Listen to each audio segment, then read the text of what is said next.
Hey guys, welcome back to another episode of Trades Talk. Super excited for the talk today. We are going all in on AI, technology, and the marrying of those two within the trades industry. I got a special guest in the studio today. We got Scott with Hey Flora, which is a new AI business management software.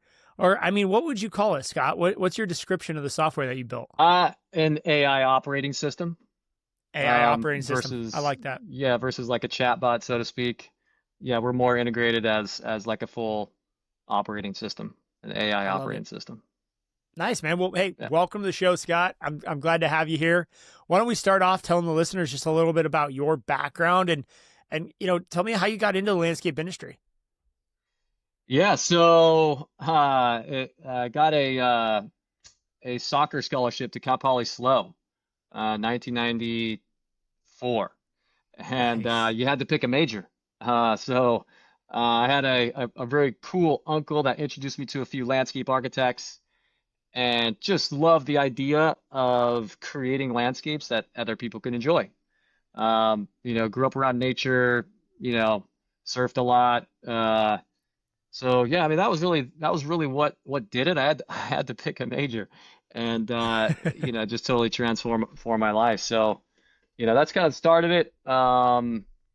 And yeah, coming out of college, landscape architecture was the lowest paid profession. So quickly rerouted to design build, Yeah. and then just kind of built quite a few companies in the space before Hey Flora.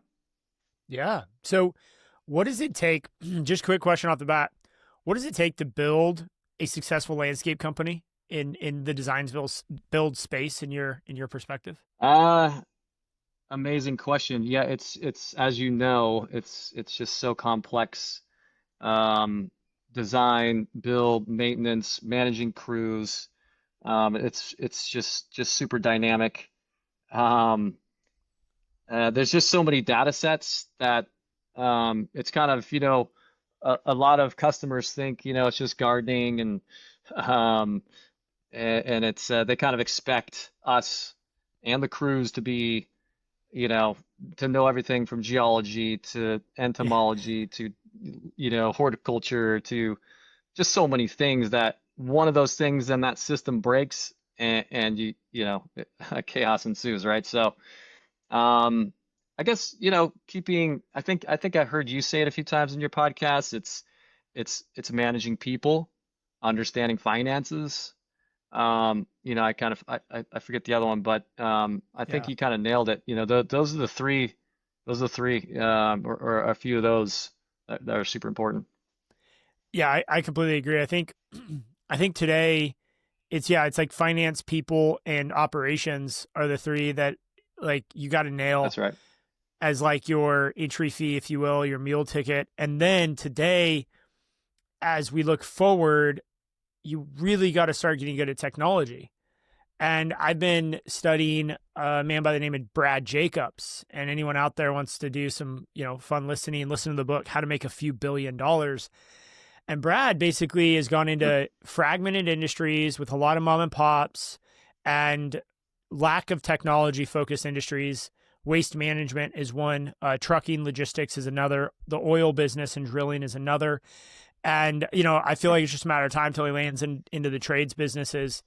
And maybe his company, United Rentals, is a bit of an entry point to that. Mm. So maybe familiar with that name.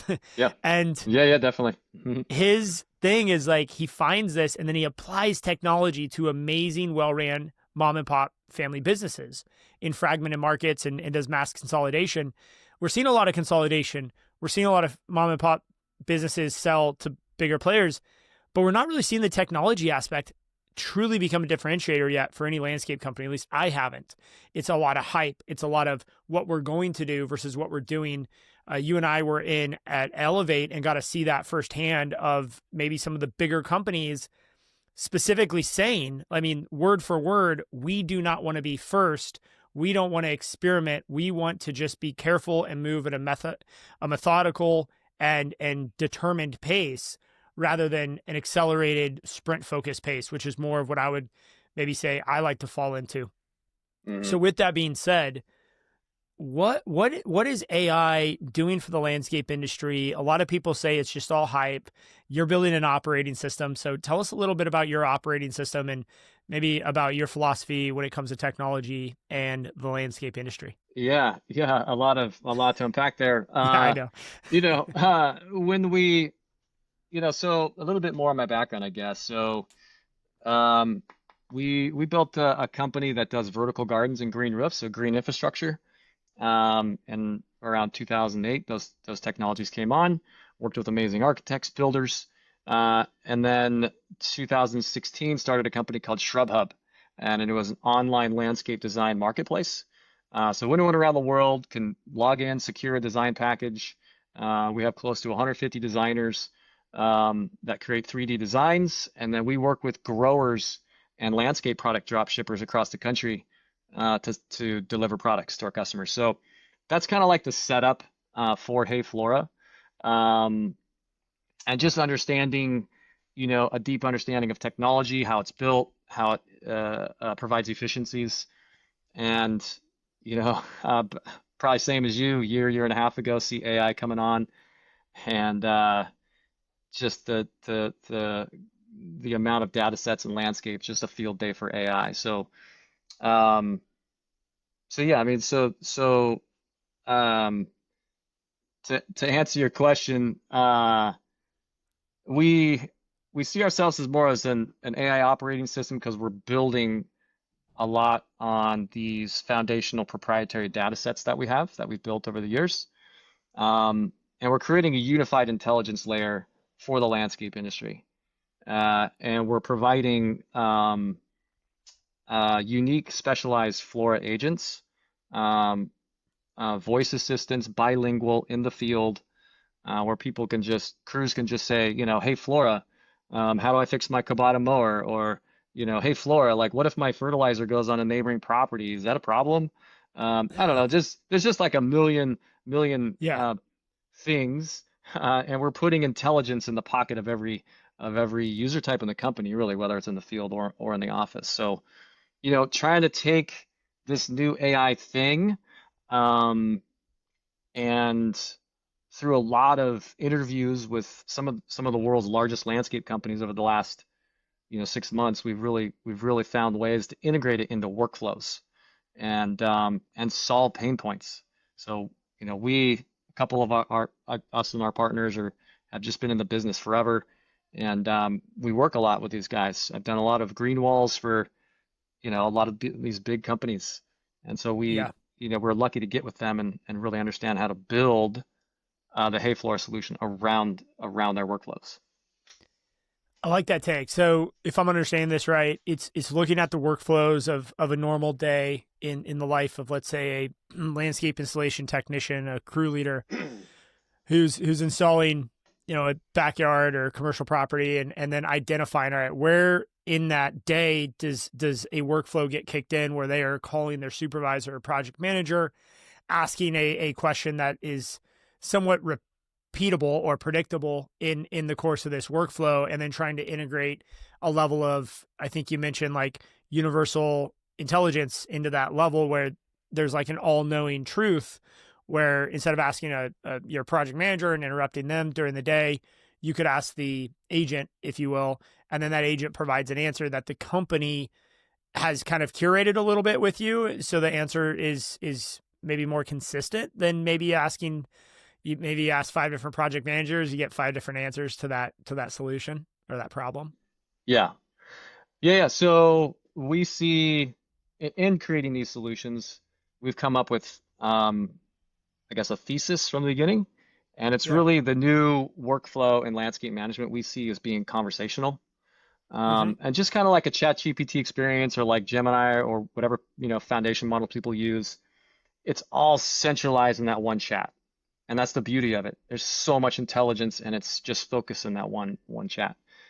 Landscape has a ton of fragmented systems, tribal knowledge, a lot of paper everywhere. That's been the biggest goal for us, is to consolidate it just to that chat, and they can conversate with the AI that they can train. So essentially, guys in the field can walk around and take a video and just chat, and they can literally just ramble. Um, and you know what multimodal is? No, explain that to me. I don't. So multimodal is has just so much advancements there with AI. Before it's like texting and chatting. Now it's you can communicate with the AI via pictures and video. Ah, So right. Okay. the what we call is like microflows. So throughout the day, guys will make 1, 2, 3, 10 little microflow chats with Flora. Like, hey, Flora, we completed the mowing on the west lawn, or hey, we need to fix this valve. It's broken. They take a picture, they're chatting, and it stores it in what we call a property graph. Um, and so each property has its own unified intelligence layer. So it's kind of like always storing this data. And so the AI is understanding through computer vision what's in those images. And they correlate it to exactly what they're saying. Um, and video as well. It's pretty amazing. And we have a what we call Flora Docs, which is an AI document generation tool. Um, that at the end of the day, end of the week, end of the month, users can just chat with Flora and say, hey, send me back a summarized report of this week that I can send my customer. And it'll Nice. summarize all those chats, pictures, videos, and create instant branded reports, proposals. Literally take them, minutes. So that's kind of the big breakthrough that we saw in the beginning. Wow. That's and I've heard you reference this in multiple times, unified intelligence layer. And so what that means, if I'm understanding this right, is you're building out this layer of information that is built on a property, for instance, in this case, and that property has a certain amount of data that lives within that property. Every property today does, whether you have technology or it's written down on a notepad. There's data at every property of what is happening, what needs to happen, issues, and then the recurring services that are primarily scheduled in advance. And so what you're creating when every time you input a chat, or hey, we finished a lawn, or like you said, maybe there's a tree that is leaning that needs to be fixed, that's getting captured in the data set for that property by I'm assuming here by the crew, the crew people, the technicians that are doing the work on the property that day. Is that what I'm understanding? Yeah, correct. Yep. Okay. So question, how do we get our teams in the field who are doing this work to interface and input this data and technology into our softwares or into our large language models? What's that transition look like? Because right now I know it's hard to get guys just to clock in and out of a property. Yeah, that you nailed it there, Justin. Yeah, that's kind of what we're going through now. And we're seeing the guys that are more like tech savvy or use ChatGPT more than the next guy, or there's just some people that are like, yeah, AI is the way, and some people are not. So it's we're just gonna have a mix of that. Yeah, the guys that are you know in our beta version, the guys that are using it, um, it's kind of changing. It's changing their work life. It's like Yeah. it's just so much easier, and like I was saying in the beginning, it's that one central chat is where we're pushing everything through. So it's not like they got to go over here, go over there, go over there. At the end of the day, they're seeing it as like, wow, this is so tremendously easy. We can speak in Spanish, we can speak in English, and it's just like having a conversation. So it's like that's the whole thing for us, is like we get what you're saying, Justin, and it's like that's been a big concern. Like how do you transform a workflow in landscape? It's kind of crazy just to say that, but like um with AI, it's possible. And the trials that we've done, it's like it's pretty transformative. So yeah, Yeah. we're just figuring that out now. So it's Well, it's gonna. on that note, right, is like, do we think that this is going to become such a two-way communication through voice and video and picture, like you said, multimodem, what'd you say? Multimodal. Modal. Multimodal. Yeah. So that there's enough data that we're giving it with the crews where they don't actually, maybe they don't have to clock in job by job. Maybe that software, that AI is tracking them both with GPS and the inputs that they're giving, where there's enough data there to say, hey, this, at least, let's put the payroll compliance side away for just a minute, guys, and talk about just job costing. Like, I'm in California, so I usually get a lot of Yeah. comments about that. But let's just talk from a workflow perspective of job costing. Like, do you see it going to the point where there's enough data being input into the system where the job costing is happening, autonomously behind the scenes using this data set that we're creating? Yeah, and we see that as kind of like part of a moat that Okay. we see for Hey Flora and what we're building. And obviously, there's a whole nother, topic of the discussion, like why Flora versus ChatGPT, which there's a lot of answers there. But that one's a big one. The shared learning, the anonymized learning patterns of the companies that are on board. And we're building out a module that is kind of similar to the benchmarking report that maybe NALP or those guys provide Oh yeah. several times a year. Yeah. Yeah. Quick plug. My weekly update number 28, I did a 30-minute rant on the benchmark report results from 2025 that Heron Group provided. So if you guys want to go back and listen to that, you can.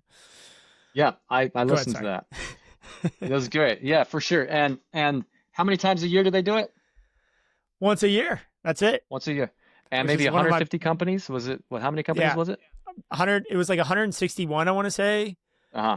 It was once a year. And my big whole thing, right, if you remember, is like, I don't think profit is the 2026 most important indicator for customer success and company success, as far as a predictive of future success, should I say. Future success is going to be, I think, dependent on very different metrics than we're used to tracking. And I don't think net profit is going to be one of those main metrics on the top 5 that indicate future success. And there's some reasons behind that, Yeah. which is why we're here talking about AI. Yeah. No, I remember you saying that for sure, and it makes a lot of sense.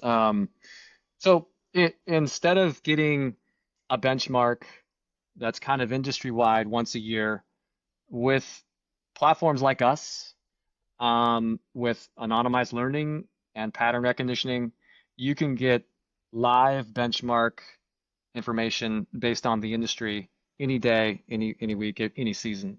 And it's based on the size of company and your micro geolocation. So it's like just a live benchmarking tool based on your metrics of the company at any time. So I feel like that's kind of like a super powerful tool that is possible with kind of like what systems like us, what we're building. Yeah, so I think that's almost a bit of that OpenAI model, where OpenAI opened up their system, right, for like $20 a month, or for free, actually, for a lot of people. Mm-hmm. And the value to OpenAI was they had so much inflowing data of how people utilize ChatGPT. They were able to then go back and recreate, all the different versions that we know today, most recently the 5.1. And with that data, they were able to provide, a much better user experience, although we know that their market share is falling as of late. And is that kind of one of your guys' main strategic advantages that you're focused on, is like, if you can get a certain amount of contractors onto Hey Flora, it's almost like critical mass, where you get to a point where everybody's sharing that anonymous data, and then you have this huge segment of contractors to pull from to understand, how do we, run a better company? How do we benchmark against our competitors, or maybe even not competitors, given our very tight geographic focus that many of us have? Mm-hmm. Yeah, for sure. That's definitely one of them. Another one is the how we're training and structuring the contextualized intelligence coming back from our Flora agents. So we have something we call LEAF is the acronym, so Landscape Excellence Assurance Framework. Mm-hmm. Nice. And it's basically, it's a verification / compliance layer for the landscape industry that doesn't exist, but you have maybe close to 10 governing bodies that we, provide all of our work in the field around, like OSHA, MWELO, ANSI, ISA, EPA, Firewise, all these things. Yeah. Um, and so we've aggregated all those data sets hard coded in our knowledge base, because we don't want to like cite something that quote unquote maybe hallucinating. That's super important for us. Our kind of goal at the end of the day is being a trusted AI data source. And so Yeah. for us, that meant like proprietary data sets, no hallucinating. And so it's a structured response. Say guys in the field have questions around irrigation, it's going to come back with, MWELO citing specific codes in a concise way, and as well like EPA and water sense. Or if they're doing some stuff that might, need some safety protocols, it's going to cite OSHA codes and and so we could spin that up into all the reports. So reports going to a customer, they're going to see all this stuff. And so it's just another layer of confidence in that, hey, our landscape company, is doing things the correct way on our property. And as well for the company, they want to be safe. They want to do things the right way. And if they have these codes kind of like in their face all the time, Yeah. uh, as well as SOPs. So like all that stuff in the company brain and the knowledge base is coming through, and all these structured responses that our Flora agents are coming back with. So yeah, did that answer I your like, question there? yeah. No, it Sorry. does. And it's super exciting. So it's like, I look at this as we look at bigger companies, bigger, larger, multinational or publicly traded landscape companies.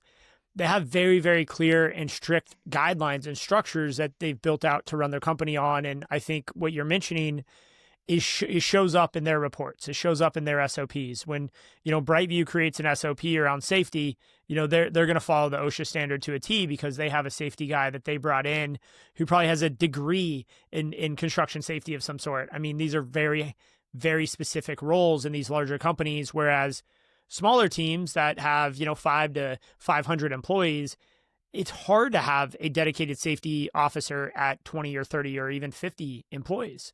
So this Yeah. seems like you're kind of being able to utilize a bit of a hive mind, if you will, with all this data living in it that you guys have built, which has a tremendous amount of value for the more, smaller, maybe I like to call them agile business sets out there. Now, question, as you're building this, how do you balance building a LLM or maybe you can use a different language, whatever you call it, that has this very structured guidance and response, but is also learning on data. And then also third, providing new ideas and new ways of doing things. How do you balance those three different levels of response from your agents and from your data set? Yeah, it's kind of a complex weaving of knowledge, because you don't want to come back with just a wall of information. People just, right, you just get Yeah. glazed over. Often that happens with GPT and Gemini sometimes, but Yep. and you can train that, right? So in GPT you can train it and say, be specific in bullet points or whatever. So we're doing the same thing, um, but we're we're introducing what's in the knowledge base in the brain, which is just tons of data sets and pricing and project information, SOPs, of the company. And so it's bringing that information, and it's also going on to the web or foundation model, like you said, and it's kind of pulling information from that as well.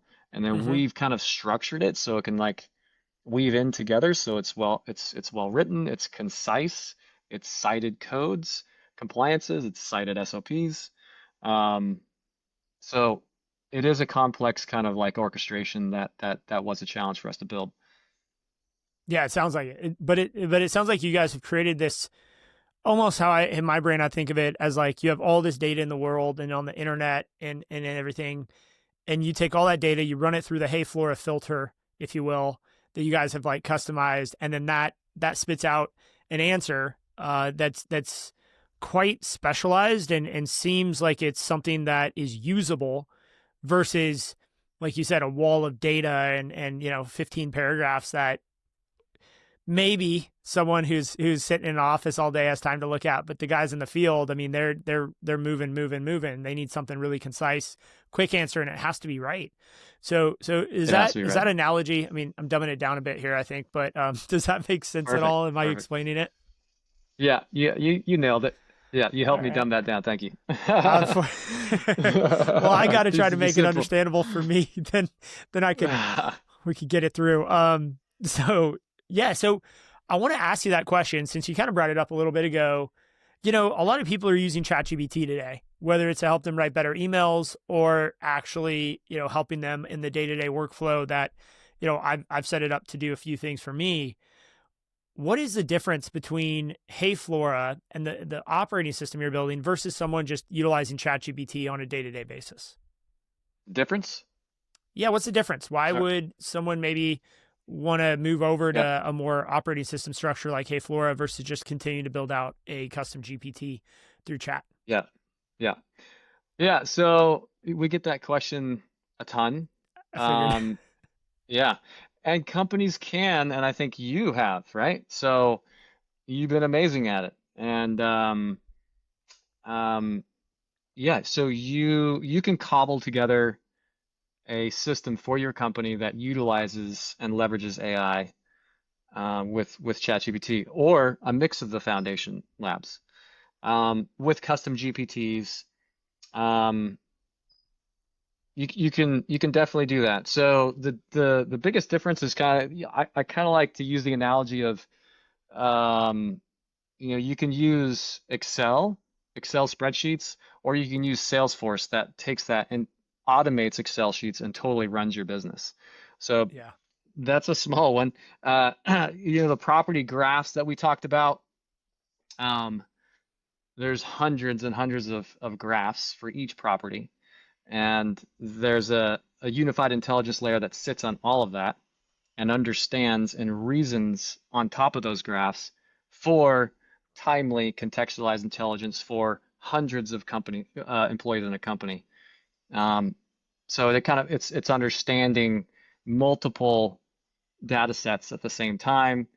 Yeah. Um, so it's you could probably cobble together with custom GPTs and enterprise GPT account maybe 50-60% of what we're doing now. Hmm. Um, security and data privacy is a big one for us. Um, and we're kind of unsure as to the data privacy around the enterprise account. Um, I mean, there's quite a few more, but Yeah. do you have any comments so far on that? Yeah. I mean, I think what I'm hearing is you guys have done the hard work for us. You've kind of done the heavy lifting of building out this system and where you would need a very tech forward, owner operator of some sort in the company to build this stuff out. You've kind of said, hey, let us build this. You guys focus on the landscaping that you're great at. We'll build out the back end tech stack that you can plug into. That's kind of what I'm hearing is kind of one of your unique selling propositions. Yeah, it's definitely a done for you solution, and even on top of that, it's a customized workflow specific to landscape and guys in the field. The mobile app we're building is just so easy and customized, with mile-long prompts that we've worked on for so long to get specific outputs. And we have an AI design studio we call Vibescaping, and I it like it. and it's super easy to create a nighttime view. What season do you want it? What's it look like 5 years from now? Then give me a top-down view. Um, and so all these things, like, there's highly customized prompts around that, and you just click a button and it does it. We can create instant quantities that are like scary close, uh, and then put that into a proposal generator. So it's like, I don't know, just the workflow um, is so highly specialized to landscape for us, and I think that's where you look at all these other models. They're like racing, ChatGPT and Gemini. Everyone's like kind of racing, and it's really at the end of the day, it's like a lot of it is user flow and how easy it is for the guys to use in the field. Totally agree. Yeah, we're seeing that with products like Gemini and Grok and Anthropic and others are starting to build and gain market share on OpenAI, which makes sense. OpenAI opened up and they had, 90+% market share. There's only really one way to go after you have that is down. But Yeah, you yeah, know, yeah. it's an interesting conversation when I start to think about the workflow you're describing, which in my mind, I go through a design build workflow from meeting with a client, doing the design, providing a proposal, and then getting them under contract. And doing the design all said to be like that could be a 3-month process for some larger projects, but at least a 6-week project. And it sounds like you're building a system, and I think others are too, where from the first client interaction to the design being completed, approved, and then a contract to build that job. I mean, we could be down to 2 weeks, or if someone's really savvy, I mean, they could almost get it done in 2 days if the client is available and provides the feedback that you need. Is that kind of what we're seeing from Hey Flora, where you're going to have this kind of like process? You're going to be able to run your designs through, you're going to build the proposals out through, and then you're going to be able to go out and then operate those workflows after that process. Yeah, 100%. We see it being in minutes versus in days or weeks. That's so cool. And that's what AI does, right? It's like Yeah. it's revenue and cost out. Like at the end of the day, and you're saving people time, saving people money. And we see kind of like this middle this middle management layer being affected, but we Hmm. don't see any replacements. We see more like, hey, you could be more efficient as a company and make more sales and, have more profit margin. Like for us in 5 years, we would love to see, this razor thin, profit margin in the landscape management business be like double what it is today. I mean, maybe that's crazy to say, but more. Let's just call it a Let's lot say, more. yeah, Like I want to see it more, So I just think we're in this special place where AI can do that. Um, so yeah. yeah. I will on that. It's like, you know, here's a thought I think is the my theory is as this software goes into place, there are going to be people who leverage it at a higher level than others, obviously. And the individuals, and there's a quote, right? I'm sure we've all seen it, is like AI is not going to take your job, but someone who knows AI really well might take your job. And what you're explaining with the crew level knowledge and the crew level intelligence that's going to be available, you no longer need someone with 20 years of experience in the landscape industry to run a crew. You can have someone who's extremely hungry. They're smart, and I don't mean like they're IQ smart. They're just a intelligent, street smart person with great common sense. They have a Yeah. desire to learn and be curious, and they're really good with tech, and they're really savvy with tech. They're going to be able to run into 1,000 problems throughout the day that a normal, crew leader would run into. And a tenured crew leader doing it for 20 or 30 years relies on their past experiences to make these 1,000 decisions every day. Whether it's, do I stop at the gas station in the morning or the afternoon? Do I, you have all these micro decisions that your crew leaders make that I think many of us are unaware of unless you've grown up in the field and worked there. You understand that. And so with someone who doesn't have that experience, but has this unified intelligence layer and the access to it, they're going to be able to outperform someone that's been in the business for 20 years because they don't need that experience. And I would say almost like in the future, that experience is going to become the most valuable and also the thing that's going to hold ourselves back. Because if you're competing against your unified intelligence layer from an experience perspective, you're saying, I'm right, the AI is wrong, you're probably not going to win at the end of the day. We've seen the chess games, we've seen the Go, where AI is dominating the best players in the world. I mean, at some point, you really can't compete with this level of intelligence using your brain power and your experience. So people who embrace that and go forward with that, I think those are going to be the crew leaders of tomorrow. And I tell everybody in my company this, especially the kids who are 19, 20, 21 that are working in the field. I tell them, look, guys, if you can understand and leverage this technology, in 2 years from now, you could be running a crew and making $100,000 a year. Like, I really believe that because of this intelligence. So what's your thoughts on that when it comes to our current demographic and what our employment and team member pool looks like today, and what we rely on, which is heavily experience and hand-to-hand training, versus where is it going to go with this intelligence that we're introducing to the field? Yeah. It'll be quicker onboarding. It'll be, with all the intelligence in your pocket, there's kind of no excuses sometimes, right? So we have another module working on we call Flora Academy, where it could take the picture of their face and it'll create a video of a specific part of the SOP, like how to prune a rose, right? So like it'll show the guy in the clothes with the brand and the logo, Wow. and it could be the young guy, saying, yeah, I need help here, or it could be the crew leader saying, hey, it sends an instant video to the crew guy because he knows he's weak in this point, right?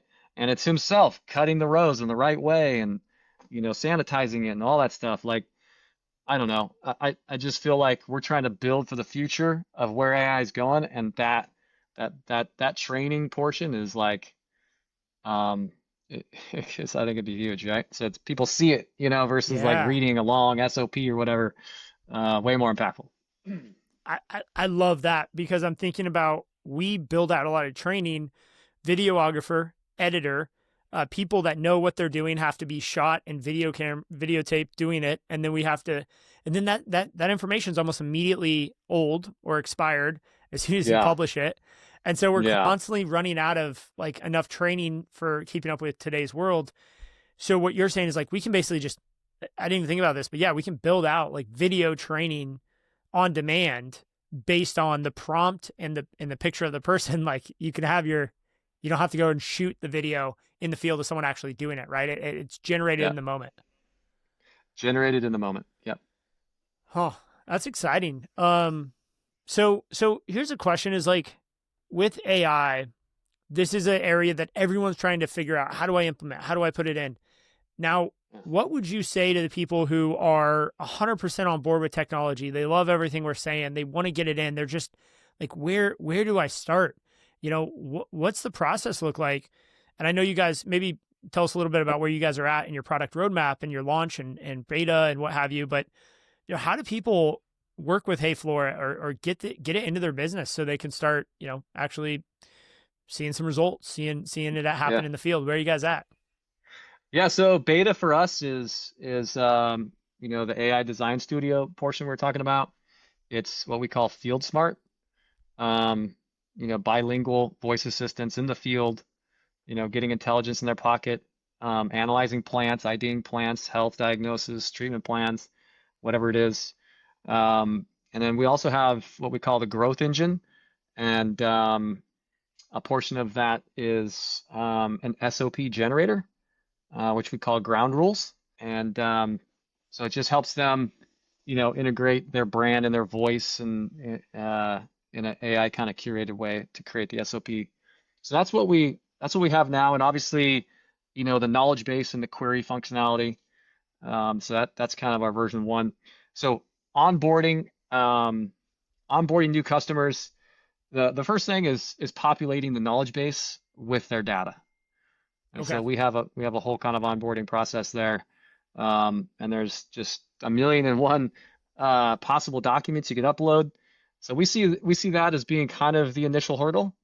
And there's kind of like a month timeline that we have for that kind of go baby steps, and then obviously right out the gate they can create before and after images, just beautiful reports to close enhancement work quicker. Um, so yeah, that's kind of like the main initial hurdle, is like getting their knowledge, because the Yeah. more knowledge you have, the more robust it's going to be, the better experience for everyone in the company. So that's kind of the hurdle at the moment for onboarding. And so, who's typically involved in that from a company perspective? Obviously, different size companies is different challenges, but let's say for a company that is, 15 to 20 employees, they have 5 or 6 crews going in peak season. They have a couple managers, right? Is that a full team meeting at first, or does it start with the leader and then you bring more people in? How are you going about really getting that, let's say, tribal knowledge, right, is what we're trying to capture here, into the AI? Yeah, well, every company is kind of different as the onboarding. It usually starts with the full team meeting, and then from there, yeah, it's the crew leaders individually working with the guys, and we're there every step of the way. But yeah, I mean, that's another way to input knowledge or data into the company brain is just guys in the field, like just chatting with Flora, like, hey, Flora, this branch is hanging over, the eave of this house, and it's kind of dangerous, and that's it. And then 2 weeks later, the guys are going out in that same area, and hey, Flora is going to be proactive and say, hey, on the east wing next to the eave of the house, there's a dangerous branch. Watch out for it. Like, it's constantly every day adding that knowledge, adding that, intelligence, that unified intelligence layer. So yeah, kind of like one big input in the beginning, and then just constant little, inputs of data over time. Wow. Yeah. Okay. So I like what you said there. I wanted to kind of ask you about this question, so I'm glad you brought it up, which is this idea of, I call it like the Waymo method, or the hive mind. So I was watching an interview with Waymo CEO, and they're explaining basically this idea that if a Waymo, hits a curb in San Francisco, like every Waymo from now until the end of time, theoretically, will never hit that curb again, because it was like noted and it was a issue and it was broke the tire, and okay, well, there's a curb there, we're not going to hit it. It's now part of that like learning system. So if in a way, one of the biggest and frustrating things for me is when we learn a lesson at the customer's expense, 5 times, because we have different account managers and different crew leaders and different supervisors. And this is an issue for us because we're growing so fast. We're just like, account managers are going to branch managers, and crew leaders are going to supervisors, and they're moving all over geographic areas where it's a bit of a mess. Growth is messy. I'll just say that. It's messy. Yeah. So, yeah. It's a good problem. So then it's like, the GM of the hotel comes out and he's like, Justin, what the F? I get this text message. Like, I thought we talked about not hard pruning the Diaetes vigata. And I go, yeah, man, like that is our agreement for your property. Please don't tell me they hard pruned it again. And he sent me a picture with like a sad emoji. I'm like, okay, well, we did that last year after he told us not to do it again. So we have these things that we're working really hard to improve our property intelligence and understanding when we get on a property, the requests of every single facility manager or homeowner, whoever it is. Also, as I'm talking, people know these people transition out too, so their demands and their requests and expectations changes just like our staff. So how are you guys solving that problem where you know that low hanging branch in that valet parking area needs to be trimmed every month, and we have to make sure there's 8 feet of clearance there? Like, how are we building that into your intelligence at that property level? Yeah, just chat. Like it's conversational. So they just pick up their phone and say, hey, Flora, we can't be doing a hard cutback on the variegated Diaetes. Done. Yeah. And so whenever guys are there, these are like, so we're creating probably in the next like 3-4 weeks, we're developing another portion of the platform where it's AI kind of daily briefs. And so it goes out the night before, the morning of, and it says to everyone. So it's like, this is your schedule. This is what you're doing.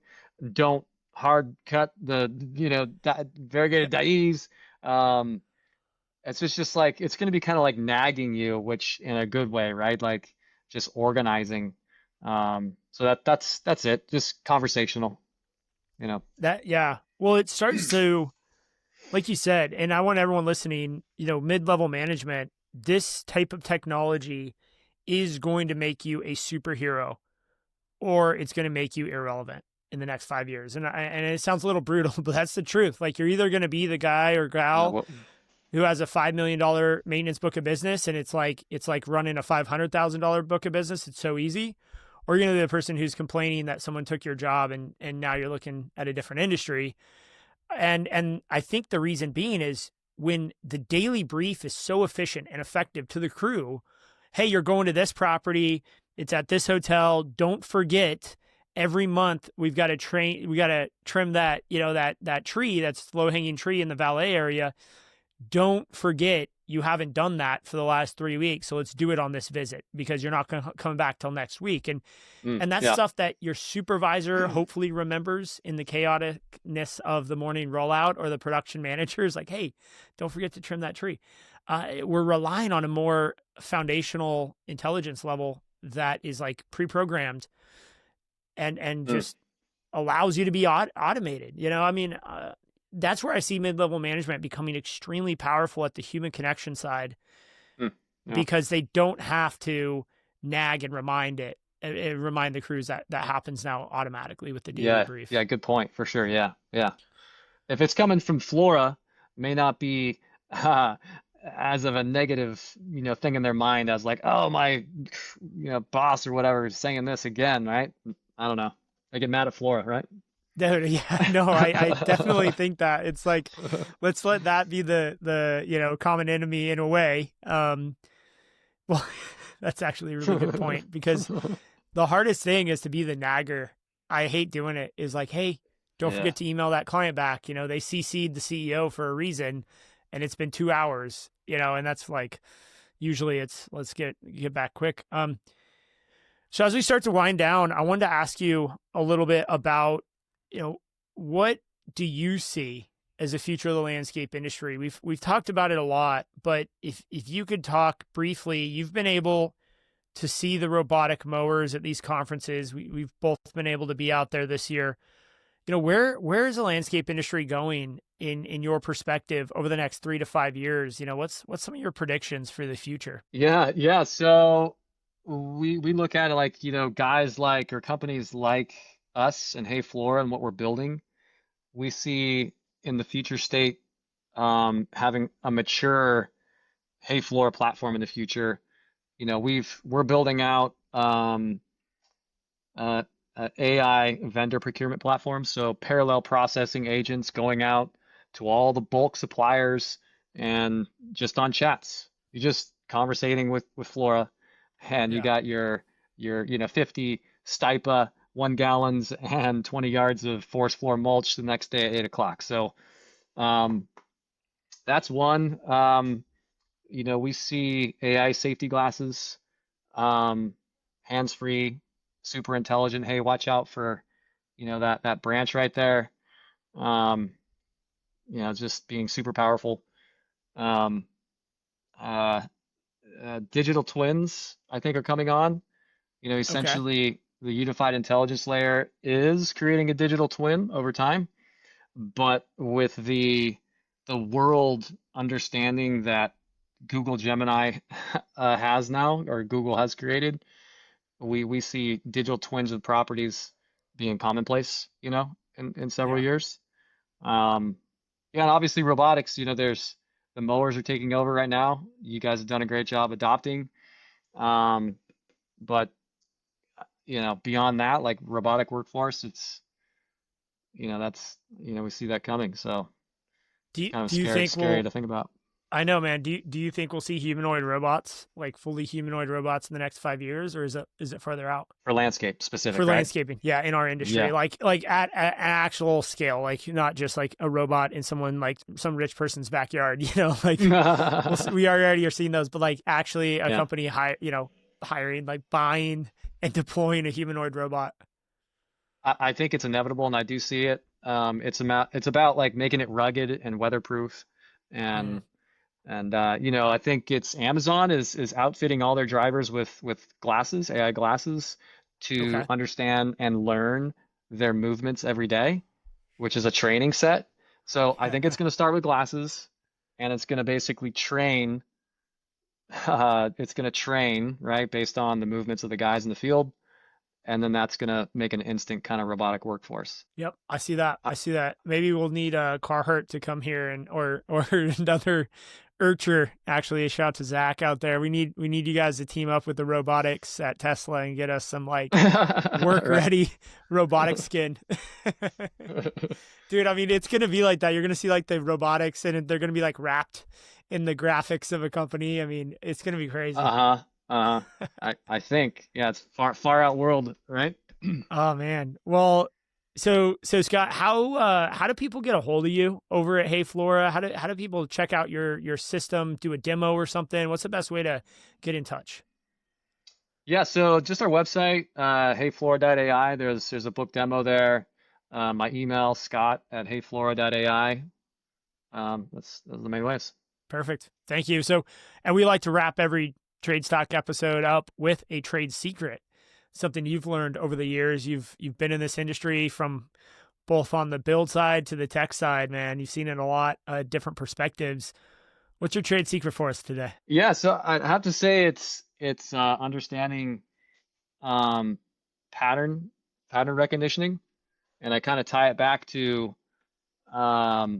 being a Division I soccer athlete. In soccer, it's just it's kind of an intellectual game. You don't have the coach out with you in the field. You got to problem solve on your own, and it's very much so like patterns. Like I just remember one of my coaches saying, like, that's the difference between player to player or teams to team, is their ability to understand the patterns that are going on and using that to your advantage. And I just seen that over the years of developing the companies I develop, is understanding the patterns that are in the field, that are in landscape, because everything I push everything into landscape. How can I look at it from a different view, right? So yeah, it's that. Yeah, if you can kind of like just understand the patterns that are going on around you, it'll benefit you. I absolutely love that. And I completely agree with that, because where we're headed is going to be who can repeat the day-to-day process the best at scale with the augmentation of technology. And therein lies the pattern. Yeah. So yeah, I like the connection there. Yeah. Well, Scott, man, thanks so much. I mean, we had a fun conversation talking about all kinds of stuff today. I think hopefully people are starting to wrap their mind around how AI actually is going to come in and disrupt in a positive way the landscape industry, how we can implement it into our businesses. And you're brilliant. I think you and others, but specifically Hey Flora, is building a bridge across the trades industry and that giant chasm between us and that tech industry of like implementing AI at a deep level that has meaningful positive impact. So thank you for building that bridge, and thanks for sharing everything today on Trade Stock. Yeah, thank you. Thanks to you, man. Props to you and everything you're doing. You're kind of leading the industry in many ways, and much respect, man. Thanks, brother. I appreciate it. All right, guys, Another episode of Trade Stock in the books. And if you like this, please share with a friend, and also go check out Scott and Hey Flora. Give them a follow on LinkedIn and see what you guys are thinking. Okay, have a great day. Thanks for tuning in to Trades Talk, where the next generation of disruptors comes to raise the bar. If you got value from today's episode, share it with someone in the trades who's ready to level up. For more tools, insights, and community, follow host Justin White and join the movement at jwhitegroup.com.